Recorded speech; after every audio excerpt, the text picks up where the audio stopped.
How's it? I'm speaking to you from a very cold and wet Port Elizabeth in late October 2024, and I'd like to announce a book that I think people from East London might find interesting, and in fact, from the rest of this country and even the world. I've done a history of Port Elizabeth, of East London, and it followed on a similar one I did at Port Elizabeth to celebrate the 200th anniversary of that city. Um, this isn't about me, it's really about the stuff I produce. So I'm going to switch the camera around so that you can have a look. This is the book that we had published in early 2021. It's a pictorial history, so it uses a lot of old photographs and a whole lot of newer ones that I took as I started documenting the city's, sadly, its decline over the last 15 odd years. But I think enough was retained there for us to see that it's, a magnificent city that needed preserving, and, well, we'll keep up the struggle to see what can be saved. I found the history of East London very interesting, and this is what I produced in 2023. I've called it a personal visual history to mark 175 years of East London, since it was named East London, and 150 as a municipality. So it was founded in 1848 and became a single municipality in 1873 when the harbour was built in the mouth of the Buffalo River. So, a rather wordy cover, but I think those were like really important milestones. And you'll notice a little church on the cover. Now, people would say, why not use the city hall or something? But I like to do things differently. And this is the oldest church in East London. I think I mentioned it's St. Peter's Anglican, established on the West Bank in High Street in 1857. Now, I know Port Elizabeth's history, and there are few churches that old, even in Port Elizabeth. So this is a major part of East London's history, and in fact, as is the West Bank. So my book, let's just get to the contents. I've got quite a lengthy introduction. Let's just go through these pages. So obviously the German settlers started by the British settlers, people like George Rex, and there were a whole host of them who explored the Buffalo as a possible port. But so the intro, and then we got the race course, the Formula One Grand Prix track. Fascinating stuff. I wasn't able to get into Fort Glamorgan, but Google Earth helped me there. So this first chapter is about the harbour, essentially.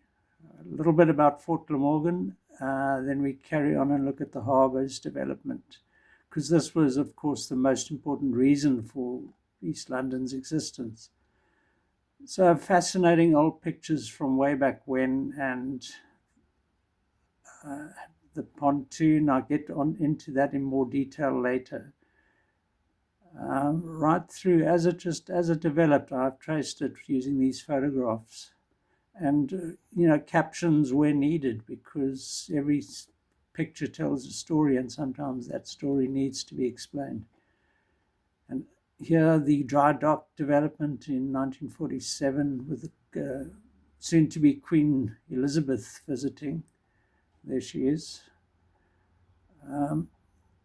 Then I visited what's left. I mean, that they set up this beautiful memorial, really, to that event, and it was looking very neglected when we went there. The next chapter is the West Bank, and I walked the streets of the West Bank as much as I could, and this grain elevator has been removed subsequent to my visit. So each place is fascinating in its own right. I don't want to give the whole game away, so I'm going to return to those contents and we can just see, so the West Bank, then I look at the bridges that went over the Buffalo. Few people know that there was a wooden bridge first, and then there was the old railway stroke road bridge, and then, of course, the one they renamed after Steve Biko. Then the Esplanade and surrounding areas, that's basically the Quigney area and all those old hotels that were built, and wonderful beach like the Orient, Eastern Beach. Then onto the Market Square, which was really the early hub of the town,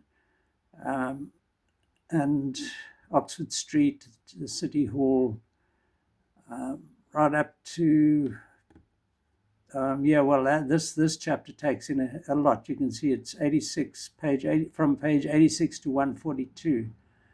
So I really look at that whole stretch from below Fleet Street, really just above the harbour, right up to the museum, that sort of area, Guild Theatre. In the last two chapters, look, I grew up in Bonza Bay, so I've done a little bit on Bonza Bay, Ganubi, Nahoon, and Cambridge, which is where my father grew up. So our great aunt lived there, and we would visit. And then I conclude with some quite interesting stuff about the Grand Prix track and the history of motor racing, the Joan Harrison pool and her exploits, and the airport's development. So I think it's a briefish but well-rounded history, and I hope if you're interested, I'm asking 100 Rand for the PDF. This is obviously far better as a digital book than a printed book like this one, in that here your pictures are confined to the size they've been printed, whereas with the digital book, I mean, I can just open this out to give the full size, and then you can actually even zoom in on each section, if you want to, as you should know, if you've got a laptop or anything, that you can just push control and I think it's scroll and zoom in on anything. So reading this text, for instance, you'd be able to read a bit more, read it more easily, but also in the more modern pictures you can zoom in. It's just sweep through a bit of history and get to some other, I mean, look at this. This is the Eastern Beach, the fascinating picture. I think this was during the Anglo-Boer War, when there were also refugees, the Uitlanders, who actually moved back to the coast to escape the Transvaal and the imminent war. But look at this. This is Bunkers Hill, that sort of area now. And there was absolutely not a soul living there, not a house.